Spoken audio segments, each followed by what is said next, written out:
La crise née de la pandémie, et plus encore les réponses apportées pour l'endiguer, ne remettent pas en cause l'attrait du marché des micro-entreprises, TPE et PME pour les acteurs de l'assurance. Elles complexifient toutefois singulièrement la donne, du moins à court terme. Et pour cause. Le monde a basculé dans une récession inédite et généralisée. Les marchés actions ont été particulièrement malmenés lors du grand confinement. Et s'ils se sont rapidement repris depuis, ils ne sont pas à l'abri de nouvelles corrections alors que les taux d'intérêt restent durablement ancrés à bas niveau. Dans ce contexte, les approches conseils et servicielles, tout comme les problématiques de fidélisation, seront plus que jamais sur le devant de la scène.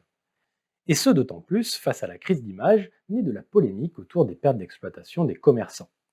Selon une enquête menée par l'ACPR, pour le seul risque de pandémie, 2,6% seulement des contrats du marché prennent explicitement en charge ce risque, alors qu'un peu plus de 4% des contrats peuvent prêter à interprétation. AXA a ainsi été assigné en référé par un restaurateur, lequel a finalement eu gain de cause. Largement médiatisée, cette affaire pourrait entraîner une multiplication d'actions en justice. La période qui s'ouvre doit également pousser les acteurs à s'interroger sur leur stratégie digitale, alors que le confinement a été à l'origine d'une évolution massive des usages.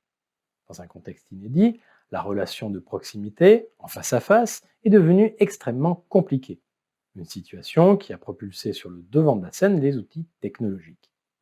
Et aucun retour en arrière ne semble envisageable dans ce contexte qui voit émerger les modèles 100% en ligne de jeunes startups, avec à la clé des conséquences d'ampleur sur les standards du marché en matière d'expérience client.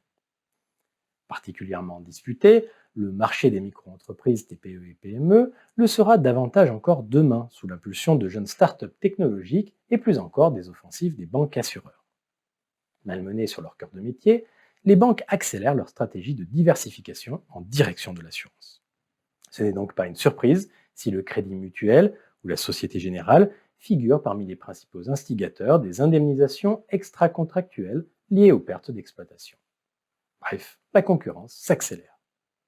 Une situation par ailleurs synonyme d'une convergence des stratégies d'offres globales, lesquelles ne sont pas forcément à la portée de tous les compétiteurs.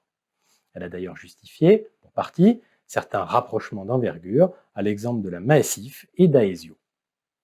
Ces opérations semblent au passage marquer une nouvelle étape dans le processus de consolidation du secteur de l'assurance qui conduira à l'émergence de nouveaux poids lourds à la hauteur des enjeux et de portefeuilles d'activités davantage diversifiés.